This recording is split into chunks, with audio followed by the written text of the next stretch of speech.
大家好，欢迎来到健康大实话节目，我是你们的老朋友张宏志。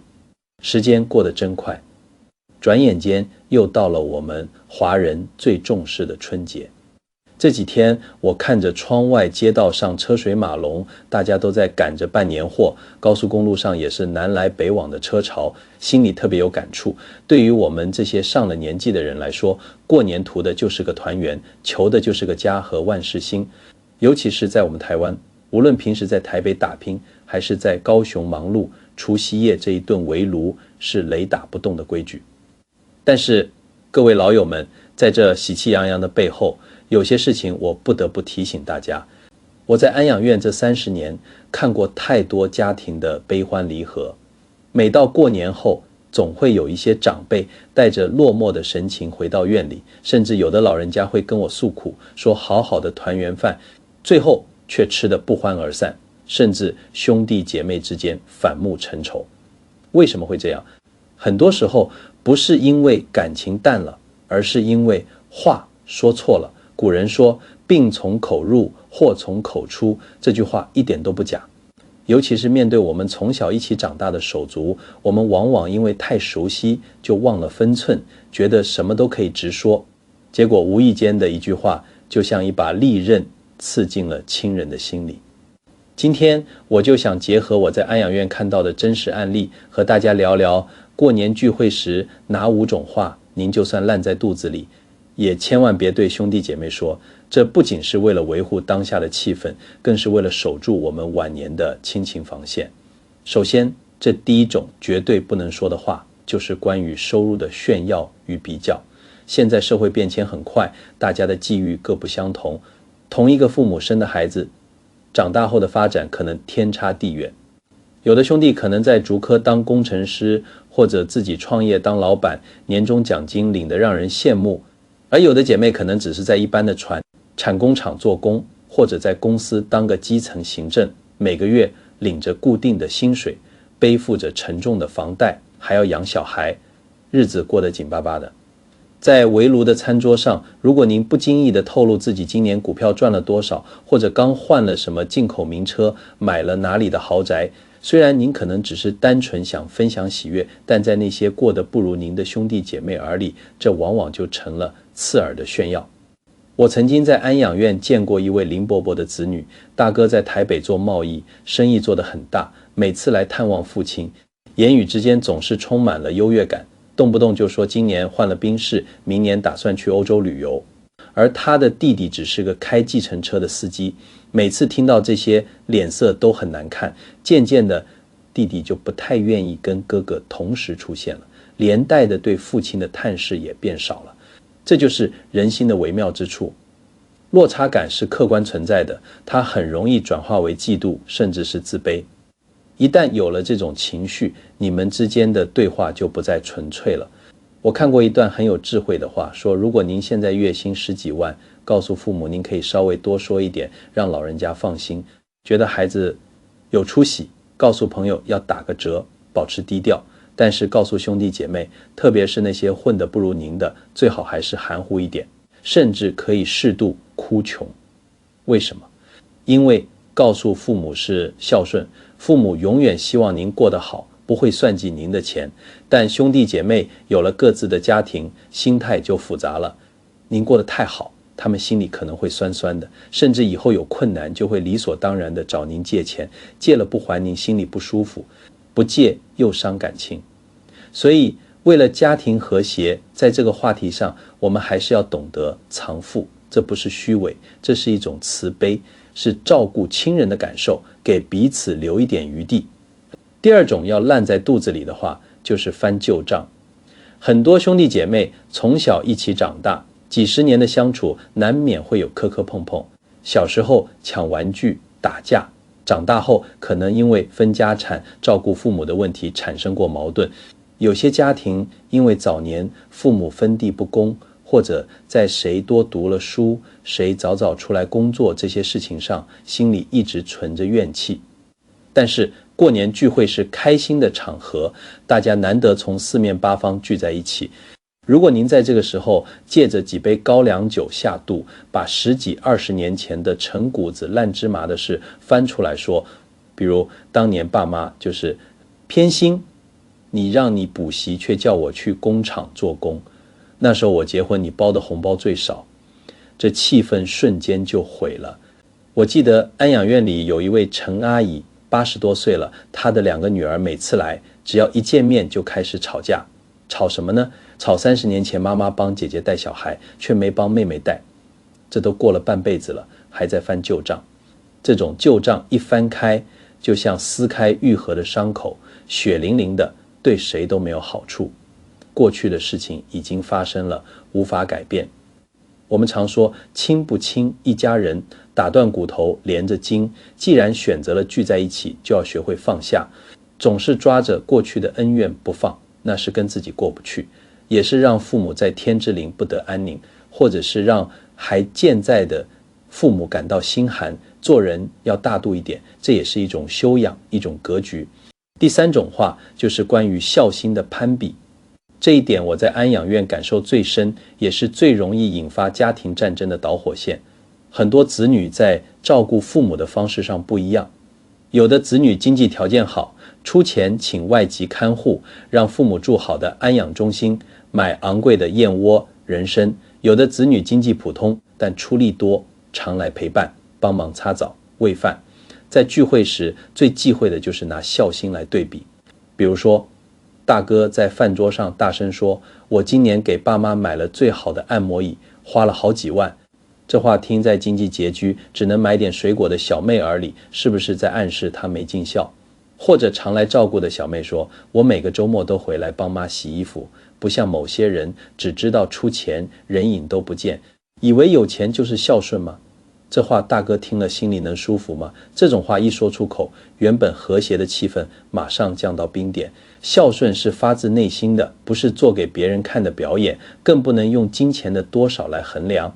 每个人的能力不同，方式自然也不同。我在安养院常劝家属，出钱的别嫌出力的寒酸，出力的也别嫌出钱的冷漠。大家都是为了父母好，只要尽了自己的一份心，都是孝顺。在聚会时多谈谈父母的健康状况，多分享一些让老人家开心的话题，少比较谁买的东西贵，谁来的次数多。这种比较只会让兄弟姐妹之间产生隔阂，让原本单纯的孝心变了味，甚至最后演变成谁都不愿意付出的局面。第4种不能说的话是嫌弃红包礼金太少。在台湾，过年包红包是个大习俗，给父母的压岁钱，给晚辈的红包，甚至是兄弟姐妹之间互相包给孩子的，这里面都有学问。但是红包代表的是一份祝福，一份心意，绝对不能把它当成交易来看待。我有时候会听到一些长辈私下抱怨，我包给他儿子2000，他竟然只包给我孙子1200，真是小气。或者在背后议论某个亲戚包给父母的钱太少，大哥赚那么多才包6000给妈，真是铁公鸡。这种话一旦传出去，杀伤力极大。礼金的多少往往跟每个家庭当下的经济状况有关。也许您的兄弟今年生意不好做，周转困难，也许您的姐妹家里刚好有孩子读大学，缴房贷的大笔开销，他们包的少，心里其实已经很不好受了，甚至可能觉得愧疚。如果您再嫌弃，那就是在伤他们的自尊，往他们的伤口上撒盐。我们要是收到红包，不管多少，都要欢欢喜喜地收下，说声谢谢。这是一份情分，是讨个吉利。计较那几百块、几千块的差额，输掉的是几十年的亲情，这笔账怎么算都划不来。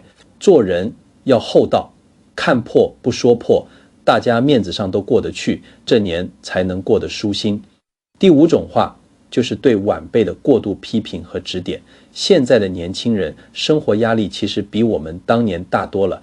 台湾的房价高，物价涨，薪水却没涨多少。过年回家，他们最怕的就是遇到长辈的灵魂拷问：什么时候结婚？什么时候生小孩？薪水多少？年终领多少？为什么不考公务员？怎么还不买房子？作为长辈，我们关心晚辈是正常的，但是关心和指责往往只有一线之隔。在聚会上，如果您当着众人的面批评某个晚辈工作不稳定，或者拿自家的孩子跟别人家比，说你看谁谁谁多有出息，在大公司当经理，你怎么就这么不争气，还在打零工？这不仅会让晚辈感到尴尬、反感，甚至想要逃离这个聚会，也会让他的父母，也就是您的兄弟姐妹，感到脸上无光，心里不舒服。现在的年轻人有自己的想法和活法，我们这些做长辈的要学会得体的退出，多给予鼓励和支持，少一些在那边指手画脚。所谓儿孙自有儿孙福，只要他们不作奸犯科，踏实过日子，我们就该祝福。一家人难得团聚，应该是开开心心聊些轻松的话题，别把聚会变成了批斗大会。说了这么多，其实归根结底就是一句话：珍惜手足情分，多一点包容，少一点计较。在我们这个年纪，父母可能已经不在了，或者年事已高，兄弟姐妹就是我们在这个世界上最亲近的旁系血亲，这份缘分修来不易。接下来我想跟各位分享一个发生在我们台湾南部的真实故事，这是曾经安养院里一位家属告诉我的，也正好印证了为什么我们要维护好手足之情。因为在人生的关键时刻，能拉你一把的往往就是你的亲兄弟姐妹。为了保护隐私，我们姑且称呼故事的主角为赵女士。赵女士今年快50岁了，她在北部一家知名的医学中心当护理督导，生活过得很不错，有房有车，家庭美满。但她其实来自南部云林沿海的一个贫困小村庄，她上面有个哥哥，比她大6岁。赵女士出生的时候是早产儿，气管发育不好，从小就是药罐子，3天2头往医院跑，只要天气一变化，她就喘不过气来。在那个年代，乡下地方穷啊，家里只有几分薄田，看天吃饭，收成好坏全看老天爷脸色。为了给赵女士治病，家里的积蓄早就花光了。亲戚朋友们看到她家这个情况，都怕她父母开口借钱，见了面都绕道走，生怕惹上麻烦。村里有些人说话也难听，背后议论说这孩子就是个赔钱货，身子骨这么弱，养也养不大，不如早点放弃，再生个儿子。实在面对这些冷言冷语，赵女士的父母从来没有动摇过。特别是她的母亲坚持说，只要孩子还有一口气，就算去乞讨也要治好他。而她的哥哥虽然那时候也只是个10几岁的孩子，却表现出了惊人的懂事。父母忙着带妹妹看病筹钱，哥哥就主动承担起家务，扫地煮饭喂猪，从不喊累。有什么好吃的，第一时间就是留给妹妹。小时候学校发的健素糖，路边买的红豆饼，哥哥自己舍不得吃，全都塞进口袋带回家给妹妹。后来听说隔壁县市有个老中医治气喘很有一套，父母就带着赵女士去求医。那药虽然有效，但也不便宜，需要长期调养。为了凑医药费，家里的日子过得更紧了，连过年都舍不得买一块肉。赵女士从小就很争气，虽然身体不好，但读书特别用功，每次考试都是班上第1名。而她的哥哥在读书这方面就不太开窍，加上家里农活重，他常常要在田里帮忙，根本没心思念书，成绩总是吊车尾。国中毕业那年，哥哥看着家里的困境，看着妹妹又要缴学费又要买药，他做了一个决定。他主动跟父母说，爸妈，我不念了，我不是读书的料，我去工作赚钱供妹妹读书。那时候虽然政府已经推动9年国教，但高中职还是要考的。哥哥放弃了升学，跟着村里的工头去了北部的工地做板模工。那种工作大家知道的，风吹日晒，扛着沉重的钢筋水泥，危险又辛苦，每天全身都是粉尘和汗水。那年哥哥才16岁，稚嫩的肩膀上就扛起了养家的重担。每个月发薪水，哥哥只留下一点点生活费，剩下的全寄回家。他在信里总是说，爸妈，这钱给妹妹买点营养品，买点肉吃，别让她饿着，读书费脑子营养要跟上。我在台北过得很好，不用担心。其实他哪里过得好？为了省钱，他每天中午只吃最便宜的便当，住在工地的铁皮屋公寮里，夏天热得像烤箱。冬天冷风从缝隙里灌进来，但她从来不喊苦。赵女士每次提到这段往事，眼眶都是红的。她说她这条命是父母给的，但她的前途是哥哥用汗水换来的。哥哥在工地吃便当睡通铺的时候，她在明亮的教室里读书。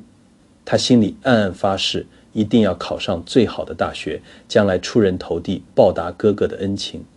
皇天不负苦心人，赵女士后来考上了台北的医学院，拿到录取通知书那天，全家人哭成一团。哥哥特地从工地请假回来送她上学。到了台北的校园，哥哥看着那些穿着光鲜亮丽的大学生，再看看自己粗糙的双手和旧衣服，显得有些拘谨。临走时，哥哥把赵女士拉到一边，从兜里掏出一个塑胶袋，里面包着好几千块钱，全是皱巴巴的100元钞票。他把钱塞给妹妹，说：妹，这些钱你拿着，给自己买几件新衣服，别被同学看不起，在台北开销大，别省着。赵女士推辞不要，说爸爸已经给了生活费。哥哥却板起脸说：拿着，我是你哥，我不疼你谁疼你，家里有我，你放心读书。说完，哥哥转身就走了。赵女士看着哥哥微驼的背影消失在人群中，眼泪止不住的流。大学毕业后，赵女士顺利进入大医院工作，后来结了婚，先生也是医疗人员，家境殷实。而哥哥在老家娶了嫂子，嫂子是个朴实的农村妇女。哥哥嫂子虽然没什么文化，但对父母极尽孝道。父母晚年身体不好，全是哥嫂在床前尽孝，端屎端尿，毫无怨言。赵女士因为工作忙，只能逢年过节回去看看，或者寄钱回去。每次回去，哥嫂都杀鸡宰鸭，把家里最好的东西拿出来招待她。前几年，赵女士的母亲中风住院，情况一度很危急，住进了加护病房。当时赵女士和先生正好都在忙着医院的评鉴，加上手上有几个重症病人要顾，实在抽不开身回南部长时间照顾。她打电话给哥哥，希望哥哥能去医院顾几天。没想到一向爽快，对父母最孝顺的哥哥，在电话里竟然支支吾吾，说最近走不开，能不能让赵女士先请看护顶着，或者晚点再说。赵女士当时心里就有点火气，她想，这么多年我出钱出力，每次回家都大包小包，现在妈妈病重，你身为长子竟然推三阻四，这不像哥哥的为人啊。她甚至一瞬间闪过一个念头，是不是嫂子在背后说了什么，不让哥哥来，还是哥哥变了？就在她快要发作的时候，她冷静下来想了想，觉得不对劲。从小到大，哥哥宁愿自己吃苦，也不会让家里人受罪，这里面一定有隐情。于是她又打了一通电话过去，语气严肃地追问：哥，你老实告诉我，到底发生什么事了？妈都这样了，你还不来，这不像你。在他的逼问下，哥哥终于在电话那头崩溃大哭。原来赵女士的侄子，也就是哥哥的独生子阿翔，几天前骑机车去打工的途中，为了闪避野狗出了严重的车祸，正在另一家医院的加护病房抢救，昏迷指数很低，还没脱离险境。嫂子在医院手都崩溃了，哥哥两头跑，还要筹措庞大的医药费，实在是分身乏术，心力交瘁。但他怕妹妹担心影响工作，又怕妹妹觉得他在借钱，所以一直瞒着没说，想自己硬扛。听到这个消息，赵女士的眼泪唰的一下就下来了。她为自己的猜疑感到深深的羞愧，更心疼哥哥一家的遭遇。哥哥这辈子太苦了，好不容易孩子大了，又遇到这种事。她二话不说，立刻查看自己的存款，转了15万台币给哥哥应急，并动用自己的人脉，帮侄子联系了最好的创伤科医生进行远距会诊。他在电话里对哥哥说：哥，我是你妹，我们是一家人。小时候你为了我牺牲了那么多，把读书的机会让给我，现在家里有难，该换我来扛了。钱的事你别担心，有我在，阿翔一定会没事的。那一刻，哥哥在电话那头哭得像个孩子。不久后，赵女士收到了一条银行简讯，哥哥竟然汇了一笔钱回来。原来是哥哥找朋友周转了一些钱，想把妹妹垫付的医药费还一部分。哥哥传讯息说，妹，妈的医药费是你出的，阿祥的事又让你破费，我不能让你全扛，万一妹夫不高兴就不好了。看到这条讯息，赵女士更是泪如雨下，哥哥都这么难了，还在为他着想，生怕影响他的家庭和谐。他把这件事告诉了先生，先生也很感动，说这钱我们绝对不能收，现在是大哥最难的时候，我们必须帮他。你把钱转回去，就说是给阿祥买营养品的。为了让哥哥安心收下这笔钱，赵女士特地请假回了一趟南部。她把钱塞给哥哥，坚定地说，哥，这钱是给阿祥的，不是给你的，你要是拒绝，就是不认我这个妹妹。幸好在大家的努力下，侄子阿祥保住了性命，虽然需要漫长的复健，但总算捡回了一条命。母亲那边病情也稳定了，虽然留下了后遗症需要人照顾，但哥哥毅然决然地辞去了外地的工作，回到家乡，一边照顾母亲，一边照顾儿子。经历了这次事件，赵女士更加体会到手足情深。她看着哥哥为了生计日渐苍老的脸庞，心里很不是滋味。哥哥年纪大了，工地的粗重活也干不太动了，收入很不稳定。赵女士和先生商量后，决定出资帮哥哥在镇上开一家小型的五金百货行。起初哥哥死活不肯要，觉得不能拿妹妹这么多钱，这笔钱不是小数目。赵女士就说，哥，这不是给你的，是借你的，算投资，等你赚了钱再还我。而且你开了店，嫂子也能帮忙顾，你也能更方便照顾妈和阿祥，这是一举多得。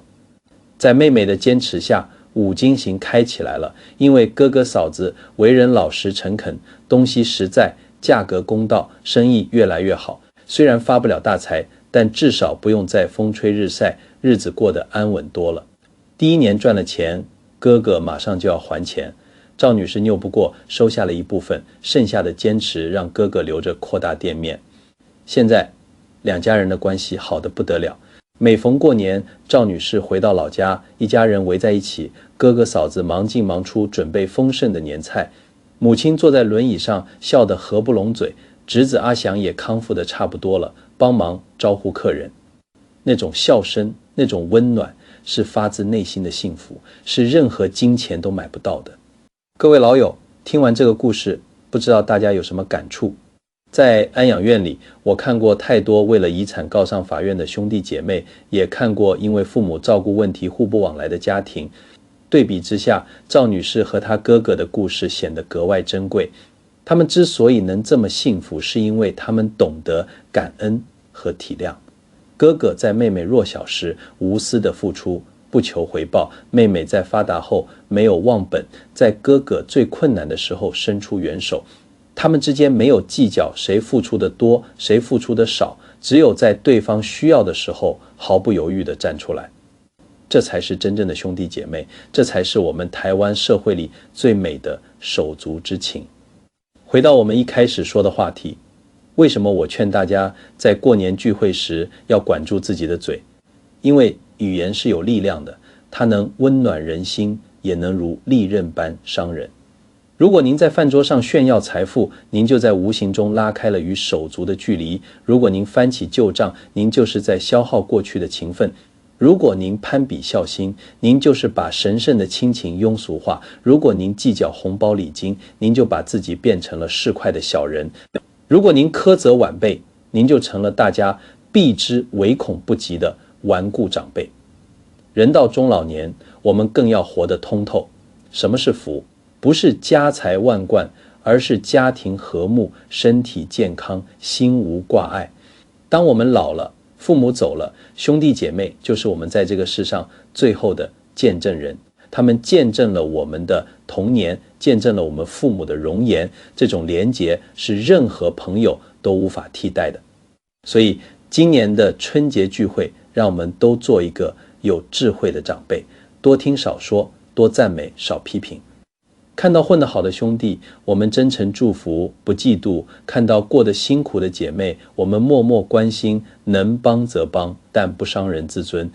聊聊小时候的趣事，聊聊父母的身体，聊聊哪里的菜好吃，哪里的风景美，让那顿团圆饭吃出真正的团圆味。我的工作让我明白，人生最后的赢家不是那些赚了最多钱的人，而是那些拥有最温暖亲情的人。当我们躺在病床上时，能握着我们的手，给我们力量的，往往就是我们的家人。各位老友，如果您的兄弟姐妹还健在，请一定要好好珍惜。如果以前有什么误会，趁着这个过年，一杯酒，一杯茶，一笑泯恩仇吧。毕竟下辈子无论爱与不爱，都不会再见了。今天的健康大实话就跟大家分享到这里。如果您觉得我说的有道理，我要邀请您在留言区打出一句家和万事兴。也欢迎您动动手指按个赞，订阅我的频道，并把这份温暖分享给您的亲朋好友。您的支持是我持续分享的最大动力。我是主播张宏志，我们下次见。祝福大家新春愉快，阖家平安，身体健康，万事如意。